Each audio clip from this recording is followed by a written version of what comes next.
ng tax exemption sa mga kooperatiba. Bakit kailangan hindi na tayo mag-tax?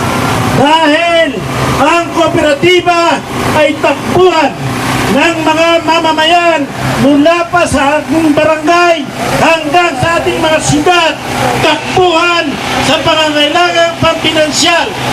Kaya tayo ay nananawagan sa mga kongresista na tayo batay sa 1987 Constitution, Article 12, tayo ay sinusuportahan na ang Kongreso ay binigyan ng karapatan na gumawa ng isang ahensya para siyang tutulong sa mga kooperatiba.